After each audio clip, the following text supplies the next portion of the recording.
Tennessee's Wild Side is a presentation of the Jackson Foundation. Among the places you can find plenty of natural habitats and abundant wildlife are the Warner Parks in Nashville. Take it from me, I saw for myself. The staff there is really fired up, literally. This is one of the few times the fire department arrives before the fire. Thanks for making it to today's Prescribed Fire Project. I'm Brian Hewitt. I'm with the Tennessee Division of Forestry. I'll be the burn boss for today's Prescribed Fire. I'm looking to have a safe and effective prescribed burn today. Fuel and flame making contact with the ground spark a first-time event in park history. Under no circumstances should someone lacking the proper PPE and training enter the burn unit. The goals of this are to recycle the nutrients back into the soil so that when these grasses grow back again in the growing season, they'll come back even more vibrant. Over the past 3 years, we've started meadow and grassland restoration initiative, and this just seemed like a good location and a good time to get approval to do the first prescribed fire in Warner Park. It's an exciting day. It's a relatively small 4-acre plot being burned, but getting approval for a prescribed fire in a metropolitan community like Nashville requires more steps than doing it in a rural area. We want to make sure everyone stays safe, of course, and that the fire stays where we want it to stay and it doesn't escape, and we've got a lot of protocols in place to make sure that happens. If you're not a part of the ignition or holding crew, just going to ask that you stay on the paved road surface. That's going to be considered our safety zone today. If we do transition into a wildfire scenario, we'll make comms on the text channel there for everyone to just calmly make their way down slope towards the parking lot area. We have cooperation from Metro Parks and the Division of Forestry and the Nashville Fire Department, the Nashville Health Department, the Park Police, our Maintenance Division, our Safety Coordinator, our Friends of Warner Parks group. So lots of different organizations working together to make this happen. The personnel wearing yellow protective equipment includes Elizabeth Cook, a young college student recently certified for this kind of work.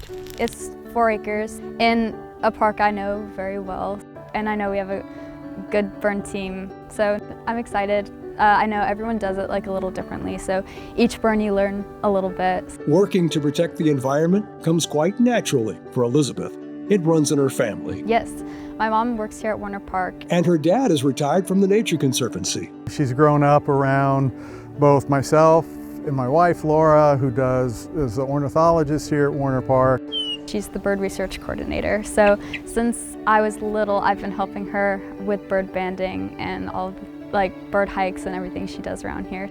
My dad, Terry Cook, he did prescribed burns as well, so growing up I've heard a little bit about his stories, and I've always been very interested, and I know how important prescribed burns are for wildlife and grassland management.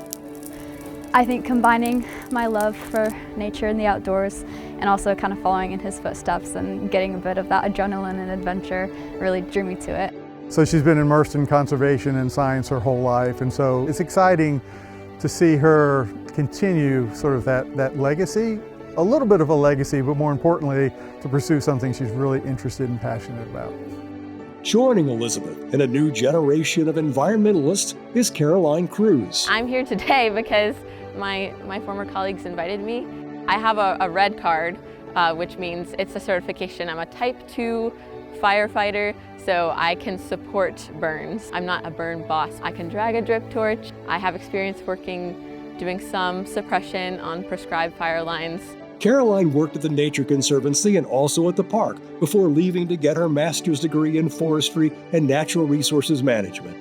Today, she's part of the support team, ready to step in as needed. If you would have looked at the southeastern United States back before European settlers were here, there would have been tons of open, grassy ecosystems with some sparse trees. And today, because of fire suppression and a lot of land use change, development, agriculture, we've lost over 90%. Taking some of our landscapes back in time with grasslands and native plants opens opportunities for new life. We're trying to have a diversity of habitats for birds, for insect populations. It'll help everything that relies on a grassland. So there are certain insect species that are dependent on specific native plants that are only found in grasslands, like monarch butterflies, I think is probably the one that everybody knows about. And then also bird species like meadowlarks that can only nest in open grasslands that have a significant amount of acreage. This historic event in one of Nashville's most prestigious parks has also provided an opportunity to pass the torch, or at least share it, helping ensure the future of our natural resources. My parents have, since I was little, really instilled like the value of like nature and the outdoors and protecting it. It takes and so a lot I've of seen work to through them preserve, how important protect, conservation and is, restore our places why to this is escape something in that peace. my generation But there's should also care a time about. to celebrate, And so that's such as another the reason why Trails I'm and excited Trilliums to get Festival involved in in this, South just so I can, like, Cumberland do State my part Park. in this, The event started in about unprecedented 2004. time, I guess. We first and took you there the environment a and decade really ago. trying to protect it.